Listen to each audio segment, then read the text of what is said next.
everyone. Welcome to the weekly lecture videos, and this is the last video of this week. In this video, I am going to discuss the third learning objective of this chapter, inventory management and optimum inventory level. Remember we discussed about receivables in the last video, and like receivables, inventories represent a significant investment of many firms. For a typical manufacturing operation, inventories will often exceed 15% of assets. For a retailer, inventories could represent more than 25%. Okay, so as we discussed in the previous chapter, we know that firm's operating cycle is made up of its inventory period and its receivable period. So this is one reason for considering credit and inventory policy in the same chapter. Beyond this, both credit policy and inventory policy are used to drive sales, and the two must be coordinated to ensure that the process of acquiring inventory, selling it, and collecting on the sale proceeds smoothly. Okay. For example, changes in credit policy designed to stimulate sales must be simultaneously accompanied by planning of adequate inventory. Okay. Despite the size of a typical firm's investment in inventories, the financial manager of a firm will not normally have primary control over inventory management. Instead, other functional areas such as purchasing, production, and marketing will usually share decision-making authority. We also discussed this point earlier. Inventory management has become an increasingly important specialty in its own right, and financial management will often only have input into the decision. However, inventory policy can have dramatic financial effects. Okay. For a manufacturer, inventory is normally classified into one of three categories. The first category is raw material. This is whatever the firm uses as a starting point of its production process. Raw materials might be something as basic as iron ore for a steel manufacturer, or something as sophisticated as disk drives for a computer manufacturer. The second type is a work in progress, which is just what the name suggests, unfinished product. How big this portion of inventory is that depends in large part on the length of the production process. For a warship manufacturer, such as Australian Defence Force Industries, work in process can be substantial. The third and the final type of inventory is finished goods, that is, the products ready to ship or ready to sell. Okay, there are three things to keep it in mind concerning inventory types. First, the name for the different types can be a little misleading because one company raw materials could be another company's finished goods. For example, for a steel manufacturer, the holding of iron ore would be a raw material and the steel would be the final product. An auto body panel stamping operation will have steel as its raw material and auto body panels as its finished goods. And an automobile assembler will have body panels as raw materials and automobiles as the finished goods. Okay. The second thing to keep it in mind is that various types of inventory can be different in terms of their liquidity. Okay. Raw materials that are commodity-like or relatively standardized can be easy to convert to cash. Work in progress, on the other hand, can be quite illiquid and have little more than a scrap value. As always, the liquidity of finished goods depends on the nature of the product. And finally, a very important distinction between finished goods and other types of inventory is that the demand for an inventory item that becomes a part of another item is usually termed derived or dependent demand, because the firm's need for these inventory types depends on its need for finished goods items. Okay, in contrast, the firm's demand for finished goods is not derived from the demand of other inventory items, so it is sometimes said to be independent.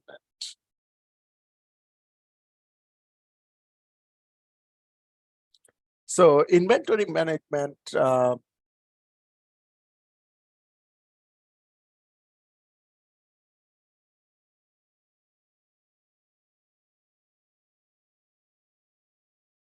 inventory management is important because if you hold too much inventory, that involves cost, right? There are costs of holding too much inventory. And if you do not hold enough inventory, that also involves costs because if you do not have enough inventory and if you cannot meet the demand of your customer, you lose your customers.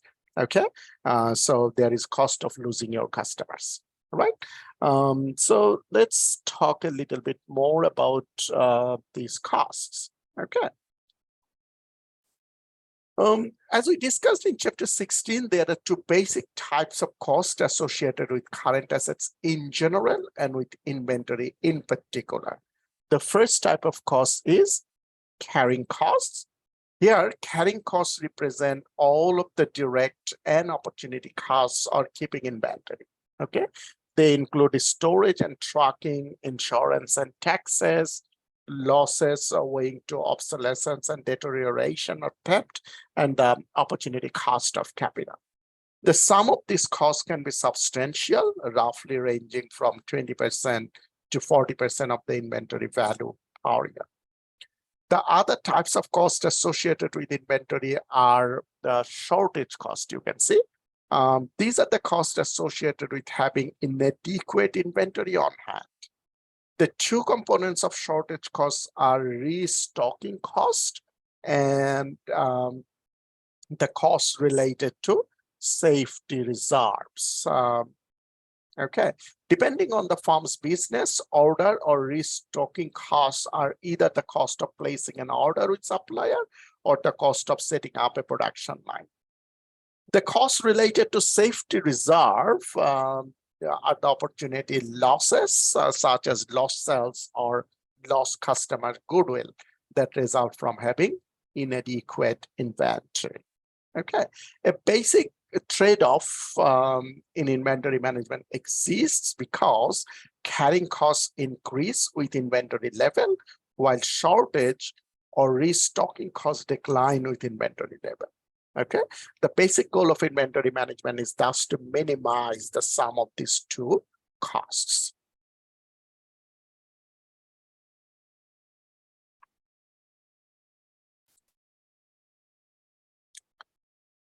Okay, so as we have discussed in the previous slide, the goal of inventory management is usually framed as cost minimization. Three techniques we will be discussing here, ranging from relatively simple to complex. Okay, so first of all is the ABC approach. The ABC approach is a simple approach to inventory management in which the basic idea is to divide inventory into three or more groups. The underlying rationale is that a small portion of inventory in terms of quantity might represent a large portion in terms of inventory value. Okay, so for example, this situation would exist for a manufacturer that uses some relatively expensive high-tech components and some relatively inexpensive basic materials in producing its products.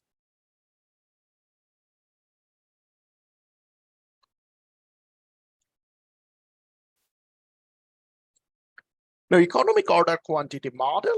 Now, the economic order quantity model is the best known approach to explicitly establishing an optimal inventory level. Okay, so the basic idea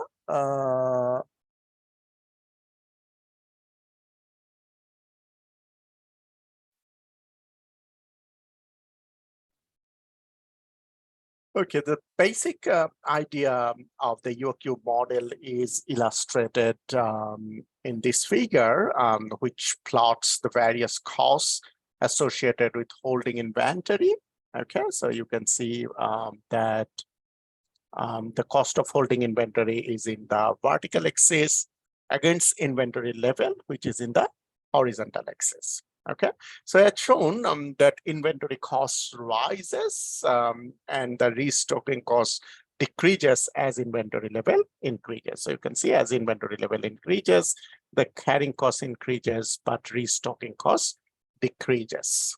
Okay, so from our discussion of the total credit cost curve in this chapter, the general shape of the total inventory cost curve is familiar. So with the UOQ model, we will attempt to specifically locate this quantity, okay? The minimum total cost point, because at this level of inventory, the total cost of holding inventory will be minimum.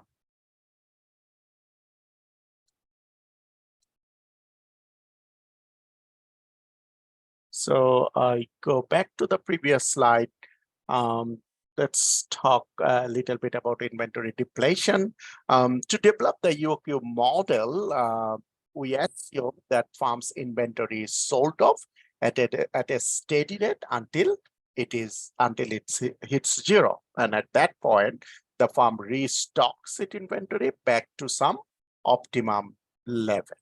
Okay, so that is the inventory depletion and restocking. Okay.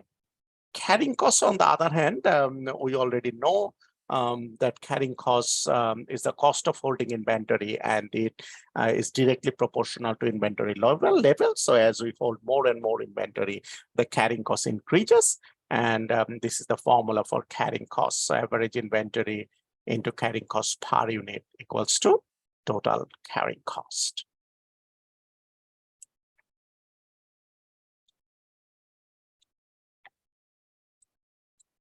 The shortage cost has this component. You see the total restocking cost. Okay, in calculating this restocking cost, we typically assume that farm never actually runs short on inventory, so that the costs relating to the safety reserves are not important. Okay, and total restocking cost essentially is the fixed cost per order into number of orders.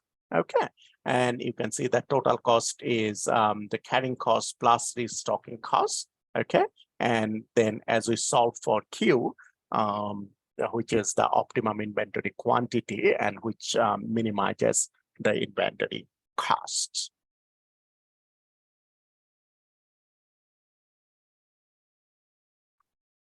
So this is an example.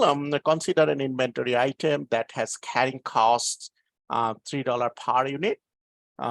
The fixed order cost is $20 per order, and the farm sells 600 units per year. So if you solve for Q, we will find that it's 89.44 units, at which level the inventory cost will be minimized.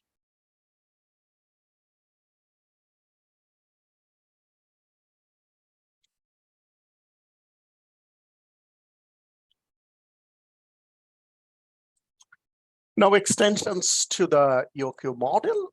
Thus far, we have assumed that a company will let its inventory run down to zero and then reorder. In reality, a company will wish to reorder before its inventory goes to zero for two reasons. First, by always having at least some inventory on hand, the farm minimizes the risk of a stock out and the resulting losses of sales and customers. Second, when a farm does reorder, there will be some time lag before the inventory arrives. Thus, to finish our discussion of the UOQ, we consider two extensions. One is safety stocks, another is reorder points. A safety stock is the minimum level of inventory that a farm keeps on hand. Okay, I repeat, a safety stock is the minimum level of inventory that a farm keeps on hand. Okay, so inventories are reordered whenever the level of inventory falls to the safety stock level. Okay.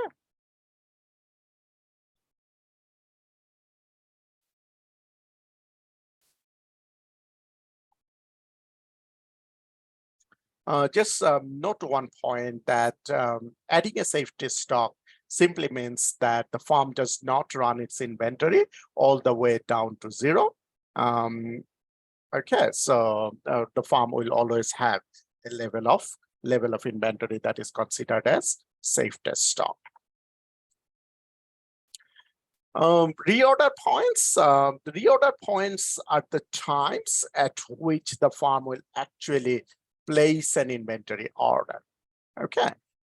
So to place an inventory order, reorder points simply occur at a fixed number of days before inventories are projected to reach zero.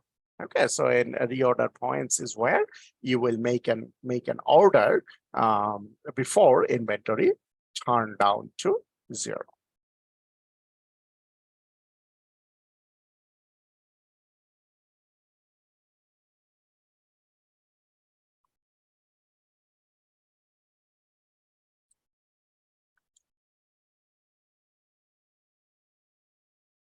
Material requirements planning. Production and inventory specialists have developed computer-based systems for ordering and scheduling production of demand-dependent types of inventories. These systems fall under the general heading of materials requirements planning. Okay. The basic idea behind MRP is that once finished goods inventory levels are set, it is possible to determine what levels of work in process inventories must exist to meet the need for finished goods. So from there, it is possible to calculate the quantity of raw materials that must be on hand.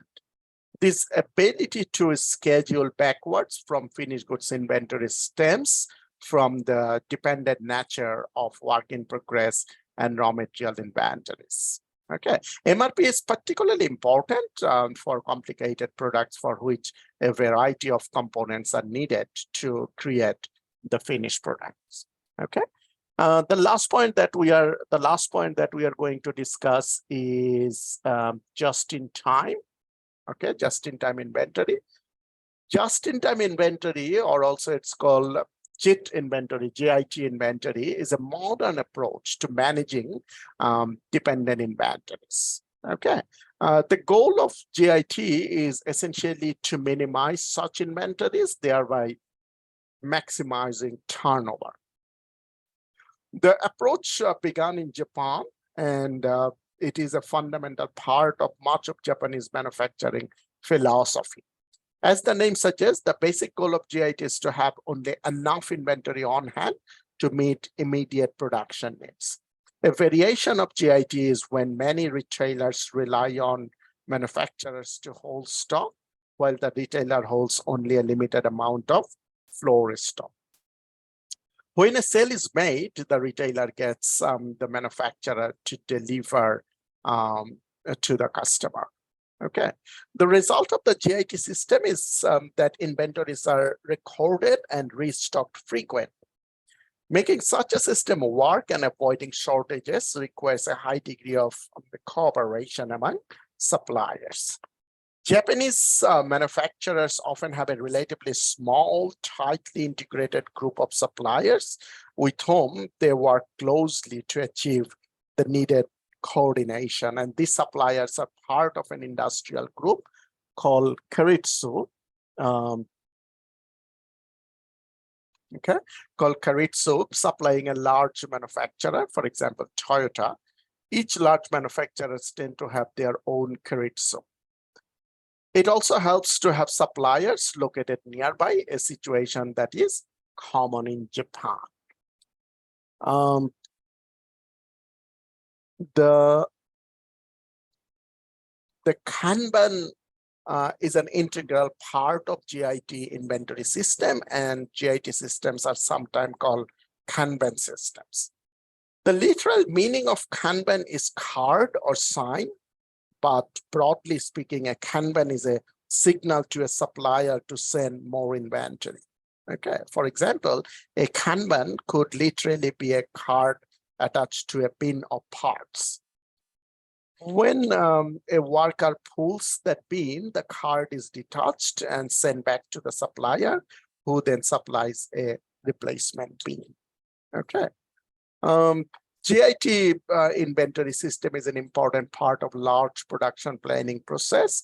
But we will keep this discussion brief here because a full discussion would necessarily shift our focus away from finance to production and operations management. Okay, so essentially this is the end of our discussion here on the inventory management and optimum inventory level. So don't hesitate to let me know if you have any questions, problem understanding any of the topics. Thank you very much.